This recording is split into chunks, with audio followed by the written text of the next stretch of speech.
Alors Séverine, on va écouter ce que Dieu a fait dans ta vie. Alors en quelques mots, est-ce que tu peux nous rappeler ton parcours? Alors moi je suis Séverine Lusa et donc moi vraiment le Seigneur il m'a vraiment guérie à l'hôpital en fait. J'ai failli mourir en 2018 et vraiment c'est la main de Dieu qui a fait que je suis là aujourd'hui parce qu'en fait j'avais de très mauvaises pensées. J'avais atterri à l'hôpital et j'avais des pensées qui n'étaient vraiment pas en fait qui allaient me pousser au suicide en gros. Voilà pourquoi je dis que j'ai failli mourir parce que si Dieu n'était pas là, je pense que à force parce que je résistais, mais à force peut-être que je serais passée à l'acte, on ne sait pas. Et mais grâce à Dieu, je suis là et je peux parler devant vous. Et le Seigneur, il avait un merveilleux plan pour moi, pour ma vie. Et je le remercie chaque jour parce que je peux voir, parce que je suis maman d'un petit garçon. Et à l'époque, mon fils, quand ça m'est arrivé, mon enfant, il avait que 4 mois. Et là, je peux le voir grandir. C'est vrai que c'est pas facile tous les jours parce que suite à ce que le Seigneur a fait dans ma vie, quand il m'a sauvée à l'hôpital, quand j'ai failli mourir, j'étais en couple avec le père de mon fils et tellement que les changements, c'était tellement beau dans ma vie que j'ai voulu chercher la personne. En fait, j'ai voulu chercher Christ parce que c'est lui qui m'a sauvé. Je voulais chercher le Seigneur. Donc j'ai commencé à lire ma Bible en profondeur, à chercher en fait qui m'avait sauvé, qui m'avait guéri, qui m'avait sorti de là. Parce que j'aurais pu atterrir à Mango-Vulsin parce qu'on avait préconisé vraiment de m'interner et ça pouvait aller très très loin. Parce que quand on vous interne à Mango-Vulsin, vous vous retrouvez à l'hôpital seul, sans votre famille. Moi, j'avais un enfant, je venais de devenir maman d'un enfant de 4 mois, voir qu'on n'a plus d'enfant. En plus, je suis quelqu'un qui est très proche de sa famille. Et je pense que tout ça, en fait, ça m'aurait énormément affecté. En plus de ça, à côté de cela, on vous donne parfois des médicaments. Vous pouvez devenir addict aux médicaments. Donc, je ne sais même pas comment je serais sortie de là.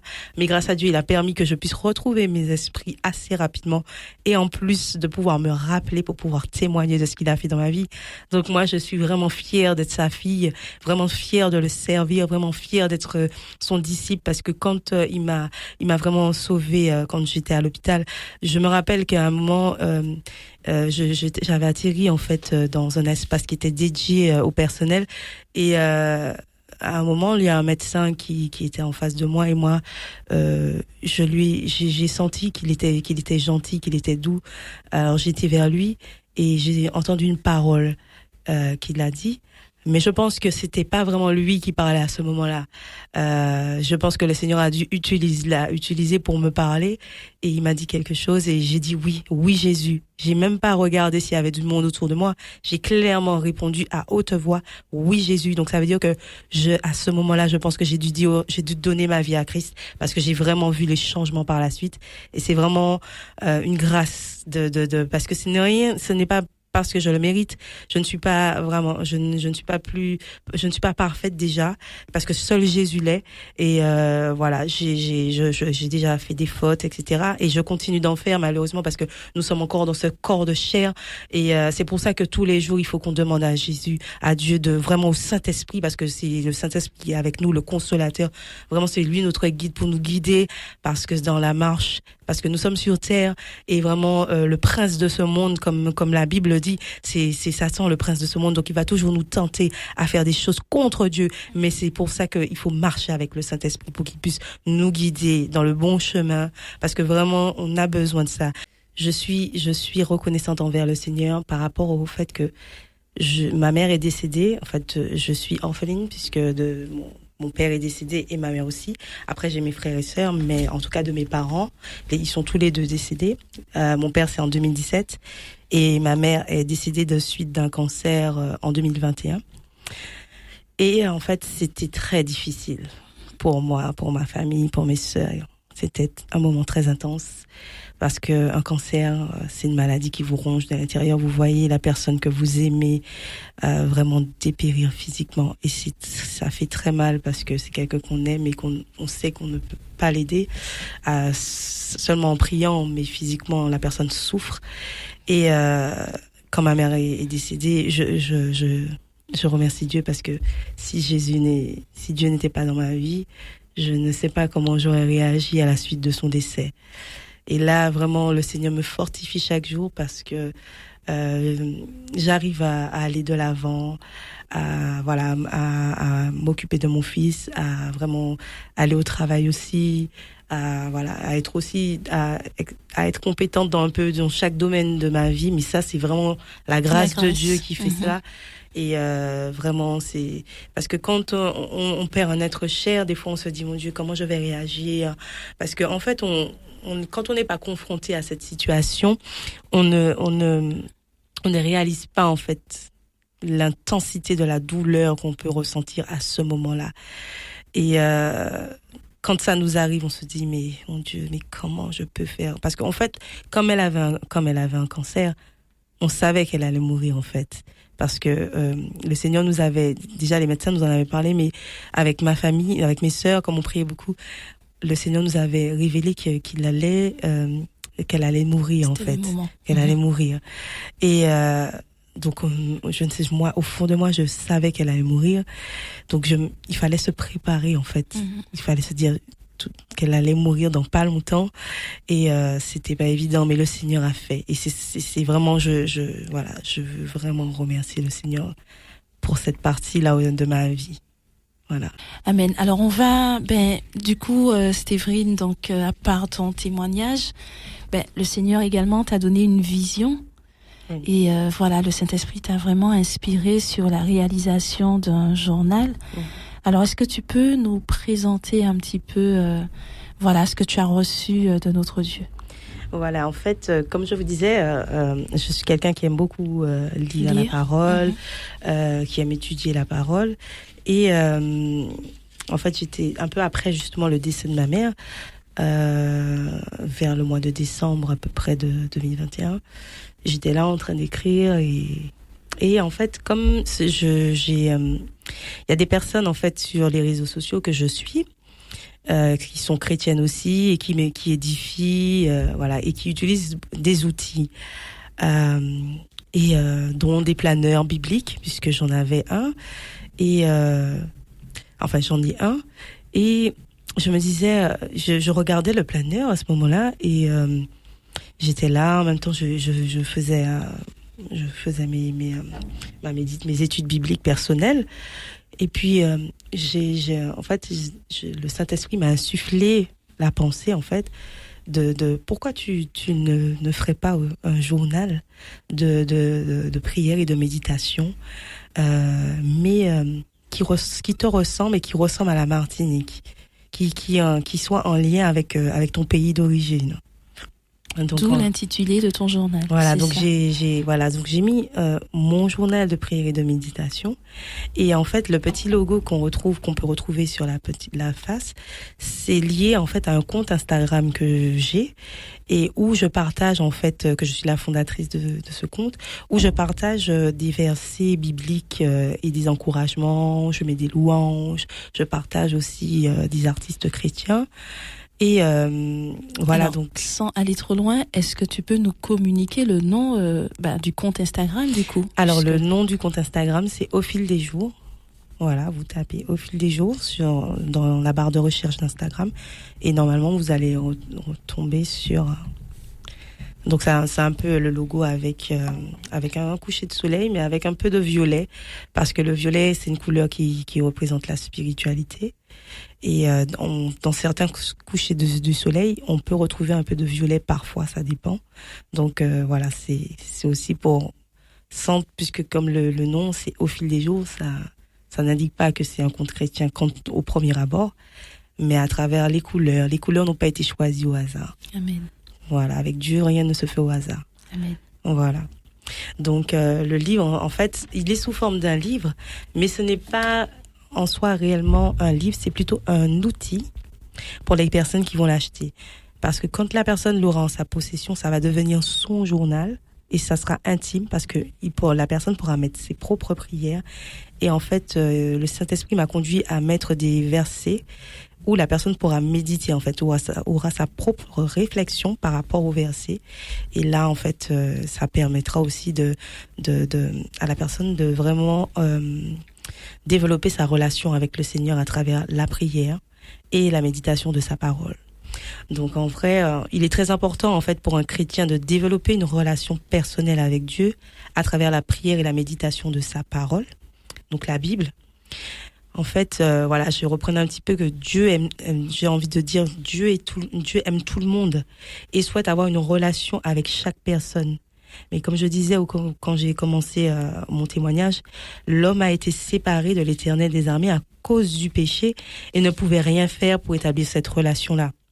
Donc c'est pourquoi, par amour pour nous, Dieu a envoyé son Fils Jésus-Christ sur la terre pour payer la peine du péché en mourant sur la croix pour nous en fait, à notre place. Et il faut vraiment qu'on puisse prendre conscience de cet acte d'amour. Et vraiment, il est mort, mais il est ressuscité. Et il y a cette partie-là aussi qu'il ne faut pas oublier, c'est qu'il est mort parce qu'il devait mourir pour nos péchés. Mais Dieu, par sa grande puissance, l'a ressuscité et il est monté au ciel et il est là, il plaide pour nous. Et vraiment, il ne faut pas qu'on oublie que le Seigneur est chaque jour avec nous et qu'il est là jusqu'à la fin du monde avec nous. Parce qu'on a des tribulations dans le monde, on se sent pas bien parfois, on peut avoir des pensées suicidaires, on peut avoir des pensées dépressives, on peut se sentir mal, mais le Seigneur est là. Il faut se confier en lui, il faut pas hésiter à prier, il faut vraiment donner à Dieu sa place, parce que c'est ce qu'il attend de nous en fait. Et il est le seul chemin, Jésus est le seul chemin qui mène à Dieu, il est le seul médiateur entre Dieu et les hommes. C'est lui vraiment, c'est notre avocat auprès de Dieu, il est assis à la droite de Dieu et il plaide pour nous. Et vraiment à travers ce journal en fait qui est enrichi, c'est un outil qui aidera les personnes à approfondir leur foi et ainsi croître spirituellement, parce que en fait c'est un processus. C'est au fur et à mesure que les personnes vont développer leur relation avec le Seigneur. C'est petit à petit, c'est un escalier en fait. Et pendant 52 semaines, puisque dans une année, il y a 52 semaines, il y a 365 jours, mais 52 semaines. Et cet outil a été conçu de façon à ce que ce ne soit pas trop intense pour les personnes, mais vraiment pour que la personne puisse choisir elle-même un jour, mais dans la semaine, puisqu'il n'y en a que 52 dans une année, pour qu'elle puisse vraiment se recueillir, prendre un temps pour étudier la parole. Parce que quand la personne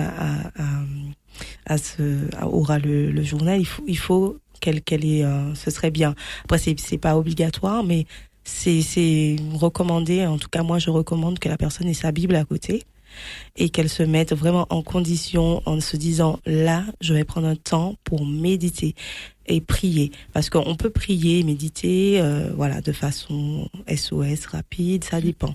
Mais on peut prendre aussi un temps pour méditer, et là ça peut être l'occasion, ça peut être un commencement avec cet outil de pouvoir le faire, bien sûr avec un carnet à côté puisque les pages c'est pas très grand, et voilà, qui pourront aider les personnes. Mais à l'intérieur aussi j'ai mis des encouragements pour que les personnes puissent vraiment alors j'ai mis des photos, donc je remercie aussi mon frère Manuel qui a vraiment parce que j'avais un petit peu vu ses photos sur son compte Instagram, et j'avais trouvé que ses photos étaient très belles, et comme le Seigneur m'avait soufflé l'idée d'ajouter des photos, que ce soit pas un simple journal comme cela, mais de le mettre vraiment au goût de la Martinique, pour que quand la personne puisse tourner les pages, pour qu'elle puisse, quand elle a écrit, mais un peu quelque temps après, voir des images de sa création en fait. C'est pour ça qu'on va retrouver en fait des fruits, des paysages, des fleurs, la mer, la rivière, vraiment la création, la nature de Dieu au tout début, voilà, sans les immeubles. Parce que après, c'est vrai que les hommes, Dieu a donné une intelligence aux hommes, donc c'est grâce à Dieu aussi s'il y a les immeubles, puisque si Dieu n'avait pas donné l'intelligence aux hommes, ils n'auraient pas pu construire. Donc c'est aussi l'œuvre de Dieu, tout ce qui nous entoure. Mais je parle à l'état brut. Donc la mer, donc c'est vraiment, voilà, c'est plutôt des images comme ça qu'on va retrouver à l'intérieur. Et puis comme je disais, vous allez également retrouver des petits encouragements, par exemple comme ne t'inquiète pas, fais confiance au Seigneur, ne t'inquiète pas, souviens-toi qu'il nous accompagne tous les jours. Voilà, des petits encouragements avec en face une photo, voilà, avec un petit paysage comme je disais. Et vous allez aussi retrouver à l'intérieur de de ce livre, en fait, une petite définition de qu'est-ce que la prière. Voilà. Et puis aussi comment étudier la Bible. Et à la fin, ils pourront aussi retrouver un plan de lecture qui permet de lire la Bible en un an. Amen. Voilà. Amen, amen.